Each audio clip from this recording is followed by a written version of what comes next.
शहर की ताजा तरीन व खास खबरों के लिए अमरावती मंडल न्यूज चैनल को सब्सक्राइब करें तथा बेल आइकन को जरूर दबाएं।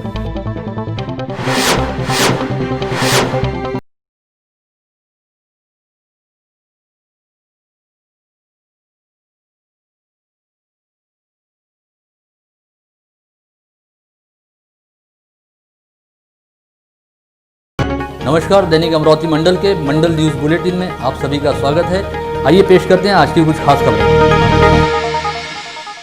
इस समय अमरावती शहर से जिले में कोरोना का संक्रमण बड़ी तेजी से फैल रहा है। ऐसे में हालात को नियंत्रित करने हेतु क्या एक बार फिर लॉकडाउन लगाया जाना चाहिए, इस विषय को लेकर दैनिक अमरावती मंडल द्वारा अपने फेसबुक ग्रुप के जरिए एक ऑनलाइन परिचर्चा ली गई, जिसमें जिले के सैकड़ों लोगों ने हिस्सा लिया।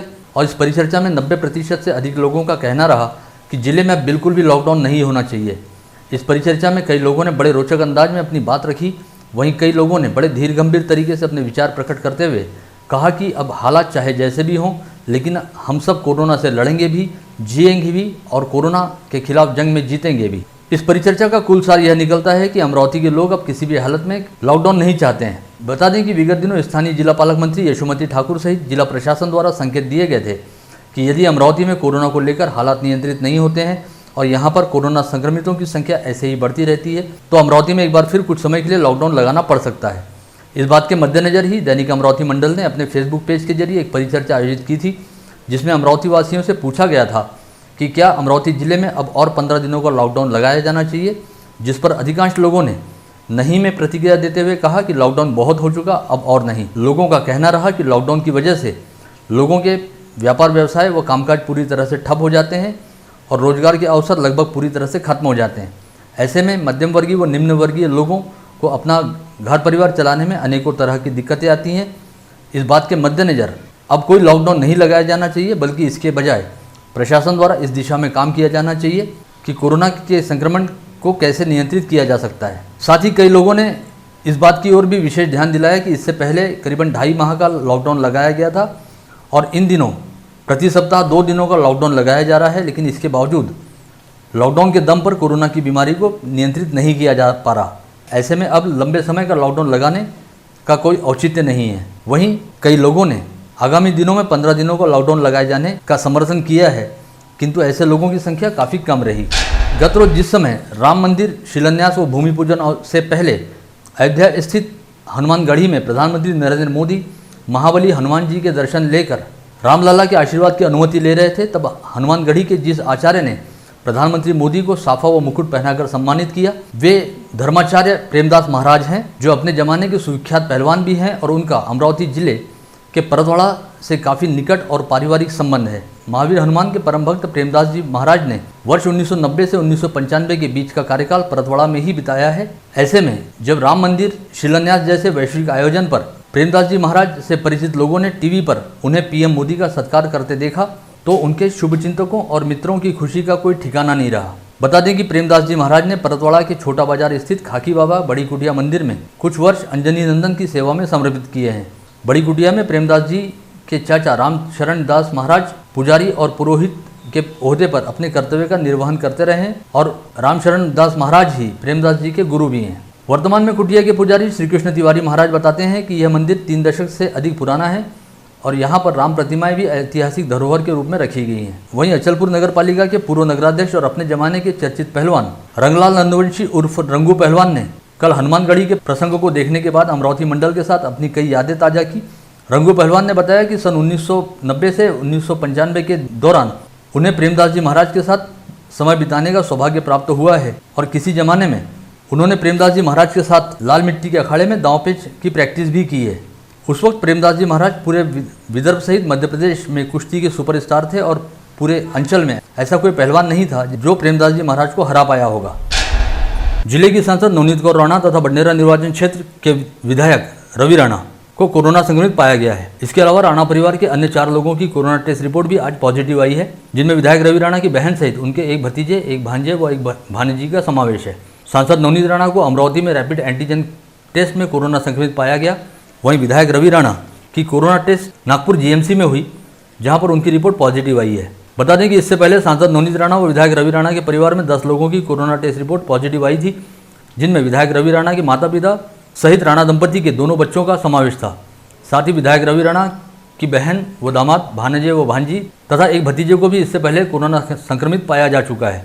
इनमें से विधायक रवि राणा के माता पिता को इलाज हेतु नागपुर के निजी अस्पताल में भर्ती कराया गया, जहां विधायक रवि राणा खुद मौजूद रहकर अपने माता पिता की सेवा कर रहे हैं। ऐसे में गुरुवार के रोज नागपुर जीएमसी में विधायक रवि राणा की कोविड टेस्ट की गई, जिसमें उनकी रिपोर्ट पॉजिटिव आई। वहीं अमरावती में सांसद नवनीत राणा सहित उनके परिवार के कुछ लोगों की रैपिड एंटीजन टेस्ट की गई, जिसमें सांसद नवनीत राणा सहित परिवार के अन्य 4 लोग कोरोना संक्रमित पाए गए हैं। इन सभी लोगों को फिलहाल राणा परिवार के शंकरनगर परिसर स्थित गंगा सावित्री निवास स्थान पर ही होम आइसोलेशन के तहत रखा गया है और लगातार उनके स्वास्थ्य की निगरानी की जा रही है। यहाँ यह विशेष उल्लेखनीय कि राज्य में अब तक किसी भी पॉलिटिशियन परिवार में पहली बार इतनी बड़ी संख्या में कोरोना संक्रमित मरीज पाए गए हैं और यह पहला मौका है जब एक सांसद व एक विधायक को एक साथ कोरोना संक्रमित पाया गया है। जिले में बुधवार 6 अगस्त को कोरोना के 70 नए संक्रमित मरीज पाए गए। इसके साथ ही अमरावती में अब कोरोना संक्रमितों की कुल संख्या 2742 पर जा पहुंची है और कोरोना की रफ्तार ने अमरावती में अपना 27वां सैकड़ा पूरा कर लिया है। गुरुवार को संक्रमित पाए गए 70 मरीजों में से सर्वाधिक 52 मरीज अमरावती शहर से हैं। वहीं वरुड तहसील के 16 लोगों की रिपोर्ट पॉजिटिव आई है। इसके अलावा नेरपिंगलाई के 2 लोगों को कोरोना पॉजिटिव पाया गया है। गुरुवार की दोपहर बाद संत गाड़गे बाबा अमरावती विश्वविद्यालय की कोविड टेस्ट लैब से सबसे पहले 21 लोगों की कोरोना टेस्ट रिपोर्ट पॉजिटिव आई। इसके बाद विलासनगर स्थित रैपिड टेस्ट सेंटर से 8 और दशहरा मैदान स्थित आइसोलेशन दवाखाने के रैपिड टेस्ट सेंटर से 12 लोगों की रिपोर्ट पॉजिटिव रहने की जानकारी दी गई। वहीं शाम होते होते नागपुर स्थित ध्रुव कोविड टेस्ट लैब और सुविश्वास टेस्ट लैब से 21 लोगों की रिपोर्ट पॉजिटिव आई है। समीपस्थ नांदगांवपेट की पंचतारांकित MIDC स्थित दामोदर कंपनी में काम करने वाले 27 मजदूरों को मंगलवार की रात कोरोना संक्रमित पाया गया है, जिसकी वजह से यहां काम करने वाले मजदूरों सहित आसपास के गांवों में जबरदस्त भय व दहशत का माहौल है। बता दें इससे पहले भी दामोदर कंपनी में काम करने वाले 11 मजदूर कोरोना संक्रमित पाए जा चुके हैं, लेकिन इसके बावजूद इस कंपनी को सील नहीं किया गया था और यहां पर लगातार काम जारी है। ऐसे में यहां पर काम करने वाले कुल 82 मजदूरों के थ्रोट स्वैब सैंपल लिए गए थे, जिसमें से मंगलवार की रात 27 लोगों की रिपोर्ट पॉजिटिव आई। इन सभी मजदूरों को इलाज के लिए कोविड अस्पताल में भर्ती कराया गया है। इस समय कोरोना संक्रमित मरीजों का इलाज करने के लिए प्लाज्मा थेरेपी का प्रयोग किया जा रहा है और यह थेरेपी बेहद कारगर व फायदेमंद भी साबित हो रही है। ऐसे में जितने लोग अब तक इलाज के बाद कोरोना मुक्त हो चुके हैं, वे अपने जैसे अन्य संक्रमित मरीजों को कोरोना मुक्त करने के लिए प्लाज्मा दान हेतु आगे आएँ, ऐसा आह्वान जिला आपत्ति व्यवस्थापन प्राधिकरण के अध्यक्ष व जिलाधीश शैलेश नवाल ने किया है। इस संदर्भ में जानकारी देते हुए जिलाधीश नवाल ने बताया कि अब तक कोरोना के इलाज हेतु कोई प्रभावी औषधि व उपचार पद्धति नहीं खोजी जा सकी है और संक्रमित मरीजों में पाए जाने वाले लक्षणों को देखते हुए कुछ विशेष दवाइयां दी जा रही हैं, जिससे संक्रमित मरीजों के शरीर में कोरोना से लड़ने हेतु एंटीबॉडी विकसित हो रही है और वे ठीक हो रहे हैं। ऐसे में कोरोना से ठीक होने वाले मरीजों का प्लाज्मा यदि अन्य कोरोना संक्रमित मरीजों को दिया जाए तो उनके ठीक होने का प्रमाण बढ़ सकता है। इस बात को ध्यान में रखते हुए अमरावती में प्लाज्मा थेरेपी के जरिए इलाज शुरू किया गया है। अतः अमरावती में जितने भी मरीज कोरोना संक्रमित होने के बाद ठीक हो चुके हैं, उन्होंने अन्य मरीजों की जान बचाने हेतु प्लाज्मा दान करने के लिए स्वयं स्फूर्त रूप से आगे आना चाहिए। परदौड़ा शहर स्थित सायमा कॉलोनी में रहने वाले एक 48 वर्षीय व्यक्ति की कोरोना टेस्ट रिपोर्ट पॉजिटिव आने और उसकी उपजिला अस्पताल में इलाज के दौरान मौत हो जाने के चलते जुड़वा शहर में जबरदस्त खलबली मची है। सायमा कॉलोनी निवासी इस व्यक्ति को तबीयत खराब रहने के चलते उपजिला अस्पताल में इलाज हेतु भर्ती कराया गया था, जहां पर उसकी रैपिड टेस्ट की गई। रैपिड टेस्ट रिपोर्ट में यह व्यक्ति कोरोना पॉजिटिव पाया गया और उसका इलाज शुरू किया गया, किंतु इलाज के दौरान ही इस व्यक्ति की मौत हो गई। इस व्यक्ति की मौत हो जाने के बाद अस्पताल के डॉक्टर ढोले ने बेहद सूझबूझ से काम करते हुए इस व्यक्ति के 4 परिजनों को PPE किट प्रदान की, ताकि मरीज का अंतिम संस्कार पूरी सावधानी से किया जा सके। वहीं अस्पताल से भी 2 कर्मचारी PPE किट पहनकर उनके साथ रवाना किए गए। लेकिन शहर में काफ़ी चर्चाओं का बाजार गर्म रहा कि इस व्यक्ति की मौत के बाद उपजिला अस्पताल में कोई सुरक्षा इंतजाम नहीं किए गए थे, जिसकी वजह से उपजिला अस्पताल के डॉक्टरों और नर्सों की सुरक्षा खतरे में आ गई है। ऐसी तमाम बातों का उपजिला अस्पताल के अधीक्षक डॉक्टर ढोले ने खंडन करते हुए कहा कि जब इस मरीज की मौत हुई तब अस्पताल में सुरक्षा को लेकर तमाम एहतियात बरते गए थे और अस्पताल में पूरी तरह से सॅनिटायझेशन भी किया गया है। मृत्यू झाल्याच्या नंतर जी आपल्याला स्टँडर्ड गाईडलाईननुसार जी सायंटिफिक गाईडलाईन्स आहे त्यानुसार जे सोयी करायला पाहिजे त्या पद्धतीत आपण मेनली म्हणजे की त्या पेशंटला निर्जंतुकीकृत करणं हायपोक्लोराइड सोल्युशन, तर त्या पेशंटच्या बॉडीला आपण हायपोक्लोराइड सोल्युशननं पूर्ण पुसून काढलं जे करायला पाहिजे आणि नंतर त्याला त्या एक बॅग असते डेड बॉडीची बॅग, त्या बॅगमध्ये त्याला रॅप करण्यात आलं। जी स्टँडर्ड बॅग आहे ती योगायोगाने आपल्याकडे उपलब्धच होती, त्याच बॅगमध्ये त्याला आपण पॅक केलं आणि पॅक करणाऱ्या व्यक्तींना जे आमचे कर्मचारी होते 2 त्यांना दोघांना सुद्धा PPE किट देण्यात आल्या आणि त्या PPE किट वापरूनच त्यांनी त्या बॉडीला हाताळलं आणि जे नातेवाईक होते ज्यांना आपल्याला लगेच लवकरात लवकर अंत्यविधी करायचा होता त्या नातेवाईकांना पण हाताळणाऱ्या नातेवाईकांना पण आपण आपल्याकडून स्वतः 4 PP किट उपलब्ध करून दिल्या.